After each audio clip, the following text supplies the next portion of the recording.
देख रहे हैं द पॉइंट आउट। और पॉलिटिकल स्टॉर्म की बात अगर हम करें तो उत्तर प्रदेश में 10 विधानसभा सीटों का ये चुनाव जो अब 9 विधानसभा सीटों का है, क्योंकि एक विधानसभा सीट पर कोर्ट ने अड़चन लगाई है, वो भयंकर तूफान में तब्दील हो गया है।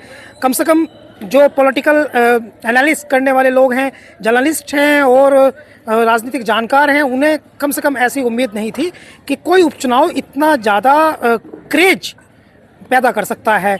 यहाँ 20-20 लोगों की सभा कर रहे हैं केंद्रीय मंत्री एसपी बघेल, 50-50 लोगों के साथ जाके मुलाकात कर रहे हैं केंद्रीय मंत्री जितिन प्रसाद। भारतीय जनता पार्टी की पूरी फौज यहाँ है, समाजवादी पार्टी की फौज यहाँ है। मुजफ्फरनगर जनपद की मीरापुर विधानसभा उत्तर प्रदेश की सबसे हॉट सीट बन गई है।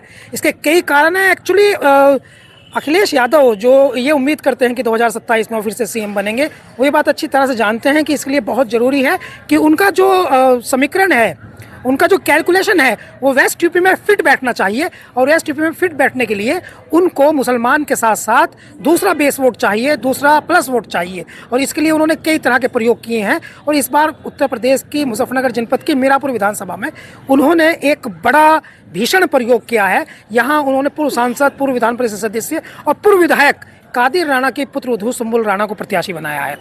यहाँ उनका मुकाबला मिथिलेश पाल से है, जो हाल ही में कुछ दिनों पहले भारतीय जनता पार्टी में शामिल हुई थी। भारतीय जनता पार्टी में रहते रहते लोकदल के सिंबल पर चुनाव लड़ाया गया। हालांकि ये अजीब सी स्थिति है, इस पर बहुत कुछ कहा सुना जा चुका है।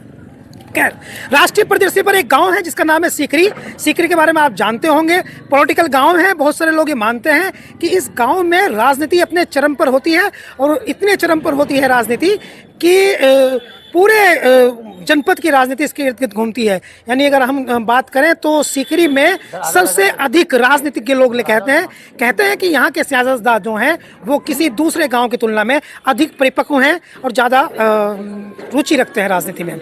अभी हम जहाँ बैठे हैं ये एक पुराने से आकार का घर है, छोटी ईंटें इसमें लगी हुई है। संभवतः 80 से 100 साल पुराना स्ट्रक्चर होगा, इस पर बात हम कर लेंगे। लेकिन सबसे इम्पोर्टेंट बात यह है कि ये वही जगह है जहाँ पर अभी उत्तर प्रदेश की सबसे लोकप्रिय समाजवादी पार्टी की नेत्री इकरा हसन सभा करके वापस गई है। जब इकरा हसन यहाँ आई थी तो यहाँ एक भी जगह पैर रखने की जगह नहीं थी। वीडियो में हम आपको दिखा देंगे, बॉक्स में दिखाई दे रहा होगा। इकरा हसन जब यहाँ बोल रही थी और वो यहाँ पर आई थी तो यहाँ पर आप अंदाज़ा लगा सकते हैं कितनी भीड़ रही होगी। खैर, इकरा हसन यहाँ से चली गई हैं, और अब जब वो यहाँ से चली गई हैं तो हम समझना चाहते हैं कि आखिर मीरापुर विधानसभा में परिणाम क्या रहने वाला है। क्या नाम है आपका? मेरा नाम मोहम्मद तारिक है। तारिक साहब, कैसे हैं आप? ठीक हूँ, बिल्कुल आप सुनाइए। तो वेरी नाइस, शुक्र है। ये हम जानना चाहते हैं कि ये जो सीकरी गांव है, ये कितना बड़ा गांव है, इसमें कितने लोग रहते हैं, क्या इसका समीकरण है? ये बहुत पुराना गांव है और यहाँ लगभग 8 से 9 हज़ार वोट हैं। और यहाँ बहुत ही पॉलिटिक्स रही है पहले। उससे पहले यहाँ पे कांग्रेस के सईद जमा साहब रहते थे, सईद मुर्तज़ा साहब रहते थे। इनके बेटे आज भी हमारे बीच में मियां नसीम है पुरकाजी के, वो बैठे हुए हैं। और यहाँ कांग्रेस का बहुत जोर रहा है। अब कांग्रेस का गठबंधन है समाजवादी से, तो पूरा गांव एक तरफा है अखिलेश जी के लिए। और अखिलेश जी को यहाँ पहले भी बहुत वोट मिला है। और पूरी मीरापुर विधानसभा सीट पे सबसे ज़्यादा वोट यहाँ अखिलेश का निकलता है हमेशा। और यहाँ के लोग, ज़्यादातर जो लोग हैं, ये मियाँओं का गाँव है, पढ़े लिखे लोग हैं। यहाँ पे 80% लोग पढ़े लिखे हैं और पॉलिटिक्स गाँव है ये। और यहाँ के जो पॉलिटिक्स है वो बहुत ही, अगर यहाँ से जीत से निकलते तो समझो विधानसभा में सीधा रास्ता यहाँ से तय होता है विधानसभा का, अगर सीकरी से वोट निकलते हैं। सीकरी से हमेशा से कांग्रेस के या समाजवादी गठबंधन के वोट निकले हैं। पहले भी यहाँ से समाजवादी बहुत वोटों से जीत के निकली है। ये पॉलिटिकल सिनेरियो आपने बताया है, लेकिन अभी जब मैं यहाँ से बाहर मूवमेंट कर रहा था तो ये जो यहाँ बहुत मशहूर पेड़ा बिकता है सीकरी का, तो वहाँ बाहर एक लड़के खड़े थे। मैंने धीरे से पूछा तो उन्होंने कहा कि नहीं, हम तो AIM को वोट देंगे। तो क्या यहाँ के नौजवान जो हैं वो AIM के तो झुकाव है उनका? नहीं, ऐसा कुछ नहीं है। AIM की तरफ बिल्कुल झुकाव नहीं है। और सभी लोग जानते हैं, जो हमारी ये पार्टी है असदुद्दीन ओवैसी साहब की, इनका कोई भी विधायक फ़िलहाल विधानसभा में नहीं है, ना ही उत्तर प्रदेश के अंदर विधानसभा में कोई इनका वजूद है फ़िलहाल। तो इसलिए सब लोग जानते हैं, कोई ऐसा नहीं होगा। जो छोटे बच्चे हैं वो बहक जाते हैं अक्सर, लेकिन ऐसा बिल्कुल नहीं है। यहाँ सब एक तरफा होकर एक ही पार्टी को वोट दिया जाएगा, वो समाजवादी और गठबंधन की जो पार्टी है कांग्रेस और समाजवादी की, उसको वोट दिया जाएगा। तो समाजवादी पार्टी को आपकी पसंद करने की वजह क्या है? ये ठीक है कि आप उनको वोट कर रहे हैं, आपका अपना लोकतांत्रिक अधिकार है, आप किसी को भी पसंद करें, लेकिन क्यों पसंद करते हैं? समझिए अच्छी पार्टी है, इसलिए पसंद करते हैं। काम करा है पहले अखिलेश जी ने, यहाँ बहुत काम करा है, इसलिए पसंद करते हैं। सबको जोड़ के चलती है, तमाम वर्गों के लोगों को, तमाम धर्मों के लोगों को जोड़ के चलती है। कोई ऐसा नहीं काम किया है इन्होंने जो जिससे कोई झगड़ा हो या कोई ऐसा भाषण हो या कोई ऐसा विवादित भाषण भी नहीं है इनका। सब लोग जुड़े हुए हैं यहाँ पे। और कटेंगे और बटेंगे जैसी भाषा जो भारतीय जनता पार्टी के नेता बोलते हैं, वो तो बोलते ही रहते हैं, पॉलिटिक्स है हर सर, ये तो पॉलिटिक्स है तो बोलना ही है उन्हें। अगर ये नहीं बोलेंगे तो फिर कैसे? खराब लगता है आपको? खराब तो है ही है, ऐसी बात बोलनी नहीं चाहिए वैसे उन्हें, उन लोगों को। उनको नहीं बात पूछी है। आपका नाम जान सकते हैं? जी जी, मेरा नाम सैयद कमरुज़्ज़मा नसीम नसीम में जाना जाता हूँ।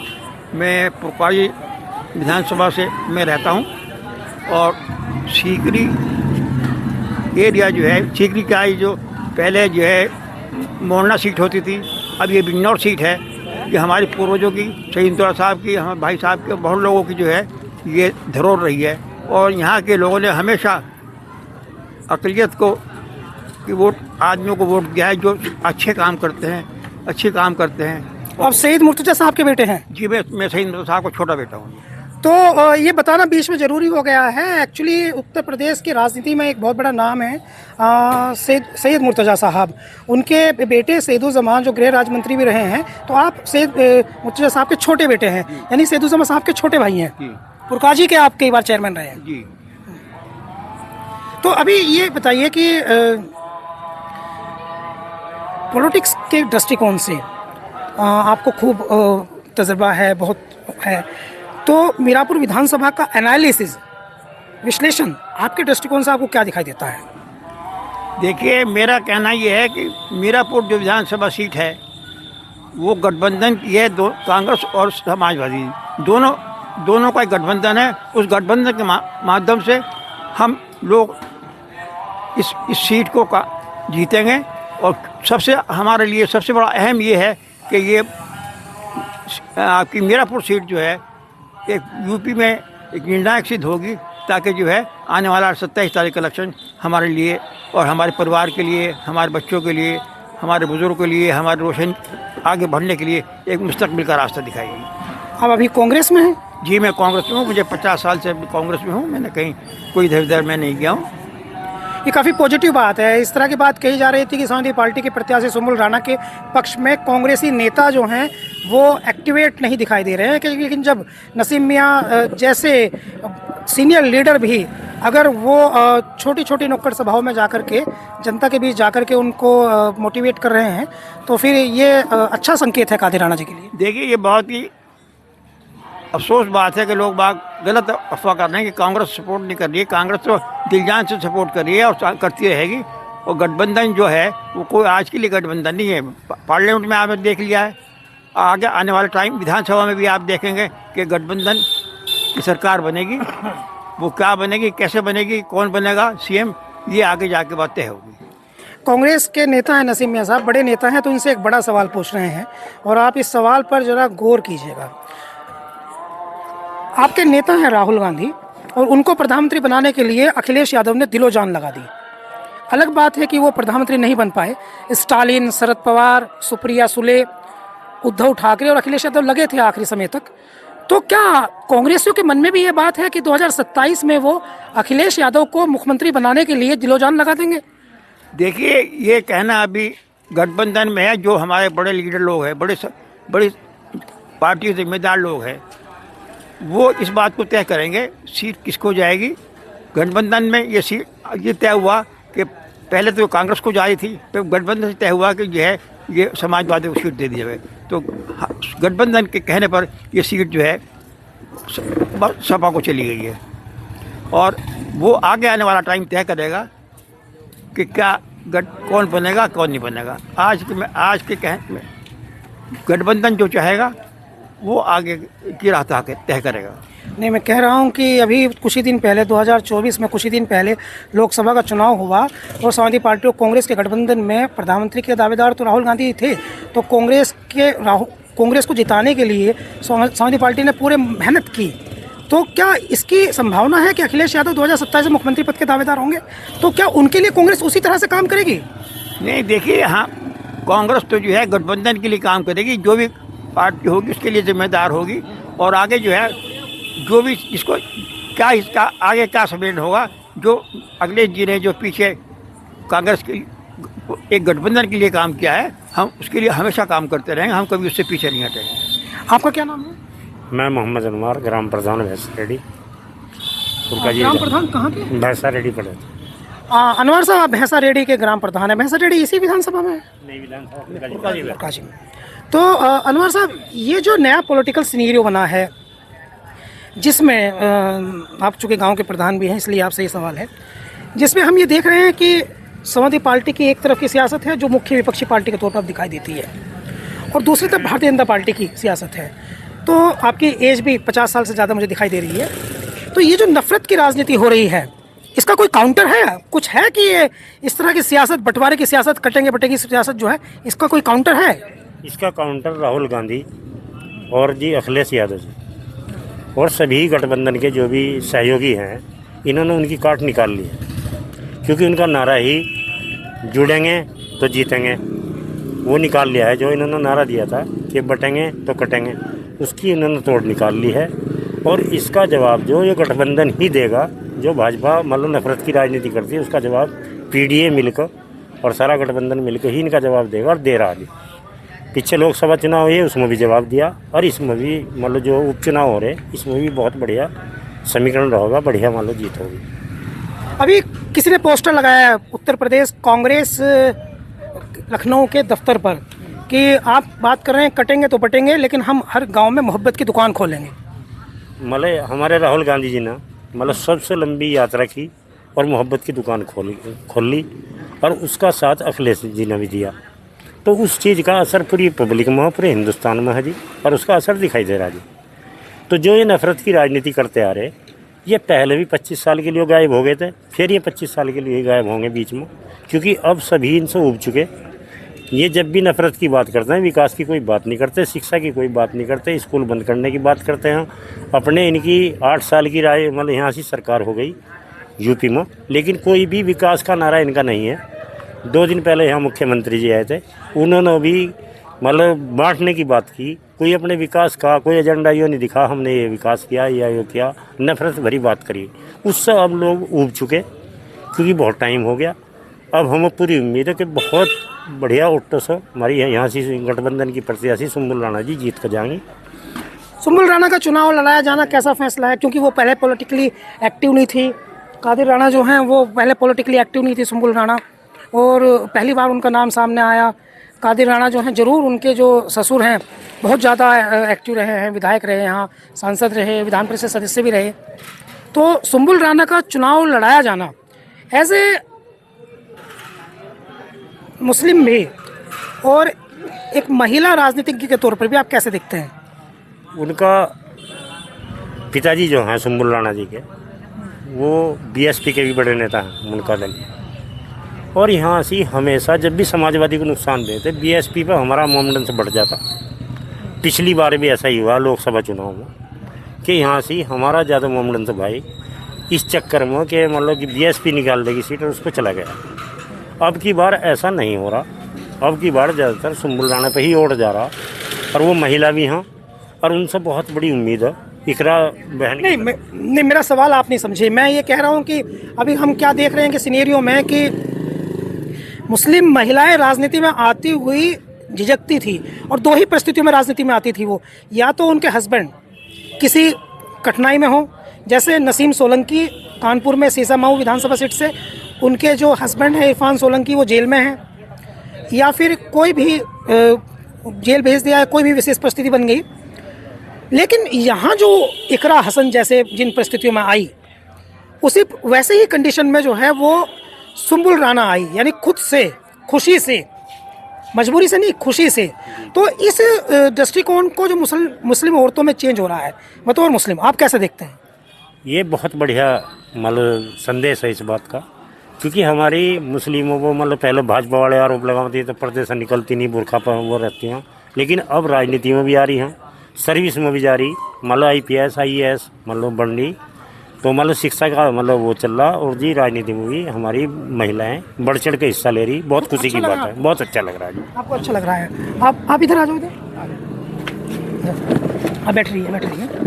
आपका नाम क्या है? मोहम्मद शमशाद। शमशाद साहब, ये अभी आपने सुन ली होगी हमारी बातचीत, अनवर साहब के साथ ये सवाल था, और मैं आपसे भी ये जानना चाहता हूँ कि पॉलिटिकली हम देखते हैं हमारे पास में दो मुल्क हैं, एक है पाकिस्तान, एक है बांग्लादेश। और पूर्व में अब थोड़ा वहाँ सिनेरियो चेंज हो गया, श्रीलंका का भी ऐसा ही था, वहाँ श्री माओ भंडार नायके थी, वहाँ खालिदा जिया थी, शेख हसीना वाजिद थी, तब बेनज़ीर भुट्टो थी। लेकिन खासकर हमारे भारत में मुहसिना किदवई तो बहुत पुरानी थोड़ी बात होगी, लेकिन पिछले कुछ सालों से मुस्लिम महिलाएं राजनीति में एक्टिवेट नहीं दिखाई दे रही थी, और दिखती थी तो वो ऐसे दिखती कि उनके हस्बैंड या उनके परिवार का कोई आदमी पॉलिटिकली था एक्टिव। ये नया सिनेरियो बना है, एक तरफ आपको इकरा हसन दिखाई देती है, दूसरी तरफ सुम्बुल राना दिखाई देती है, कैसे देखते हैं आप? मैं इसे बहुत अच्छी तरीके से देखता हूँ, और क्योंकि मुस्लिम समाज शिक्षा में बहुत ज़्यादा पिछड़ा हुआ था, अब शिक्षा का विस्तार हुआ तो लेडीज़ सामने आई और उन्होंने राजनीति में कदम रखा और उन्हें काफ़ी कामयाबी मिली। और मुस्लिम महिलाएं बहुत इलेक्शन लड़ती आई, महबूबा मुफ्ती लड़ी है, उनकी लड़की लड़ी, उससे पहले भी मुस्लिम महिला मोहसिना किदवाई रहीं, और भी काफ़ी मुस्लिम महिलाएं पहले भी बनती रही हैं। और बहरहाल अभी नौजवान लड़के पढ़ी लिखी राजनीति में आ रही हैं, तो ये हिंदुस्तान का मुस्तकबिल के लिए एक सुनहरा अवसर है। इकरा हसन को आपने कभी टीवी पे बोलते हुए सुना है? हाँ, बहुत मर्तबा सुना है, भाषण सुने उनके? भाषण सुना। तो इकरा हसन को आपको कैसी वो पॉलिटिकल लीडर दिखती हैं? बहुत कामयाब पॉलिटिकल लीडर हैं। उन्होंने अपने भाई का इलेक्शन लड़ाया, बहुत गंभीर परिस्थितियों में लड़ाया और इलेक्शन जिताया, फिर अपना इलेक्शन लड़ा उन्होंने एमपी का, और सब समाज को साथ जोड़ कर लेकर चली और कामयाबी हासिल करी। लेकिन एक समस्या है शमशाद साहब, आपसे बातचीत करना जो है वो, मैं चूँकि आप सीनियर हैं तो मेरा एक सवाल है कि आज हमने इकरा हसन को फॉलो किया है दिन भर, तो उनके जहाँ जहाँ भी कार्यक्रम हुए हैं वहाँ धक्का मुक्की बहुत होती है, भीड़ बहुत आ जाती है, रश बहुत हो जाता है, ज़बरदस्त क्रेज है उनका, तो उनको तो शोर आ गया, लेकिन ये कम्युनिटी के लड़कों को शोर क्यों नहीं आ रहा है? वहाँ बहरहाल जोश में हैं, और मैं तो उनसे भी दरख्वास्त करूँगा कि वे जोश में होश ना खोवें, होश से काम लें, और जहाँ जहाँ भी कहीं प्रोग्राम है व्यवस्था बना के रखें और उसमें सहयोग दें, जहाँ जहाँ भी प्रोग्राम हो उसमें सहयोग रखें। और बस ये आज ज़्यादा लोग दिलचस्पी ले रहे थे, बहुत ज़्यादा भीड़ रही, तो देखने को उनके इच्छुक भी थे, क्योंकि बहुत कम लोगों को मौका मिला। सीकरी में पहली मरतबा आई, हालांकि उनके वालिद जो हैं मनव्वर साहब, वो यहाँ से एमपी रहे हैं और उनका कार्य क्षेत्र भी रहा है, तो लोगों को बहुत लगाव है उनसे। अच्छा, मौजूदा पस मंज़र में ये सवाल है, मौजूदा पस मंज़र में मुस्लिम कम्युनिटी का, मुसलमानों का line of action, political line of action, यानी किस दिशा में उनकी सियासत बढ़नी चाहिए? सियासत तो समाज की सेवा के लिए, गांव के विकास के लिए, क्योंकि हम किसान कम्युनिटी से आते हैं और इसीलिए हम समाजवादी को सपोर्ट कर रहे हैं कि क्योंकि ये किसान की पार्टी है, किसान के हित की बात करती है, और हम सब किसान हैं, गांव में रहते हैं, तो इसलिए हम इसे पसंद करते हैं, इसीलिए वोट डाल रहे हैं। तो किसान क्यों परेशान है इस सरकार से, जो आप समाजवादी पार्टी की तरफ, आप भारतीय जनता पार्टी की सरकार को पसंद नहीं कर रहे हैं, तो किसान के हित में आप समाजवादी पार्टी के साथ जाना चाहते हैं, तो किसानों की क्या समस्या है?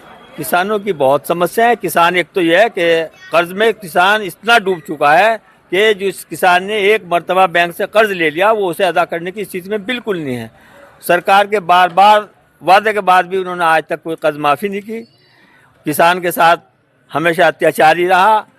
बहरहाल दिल्ली का सबके सामने है, 750 किसानों की शहादत हुई, तो बहरहाल बीजेपी की सरकार में हुई, तो किसानों में रोष है इस बात का।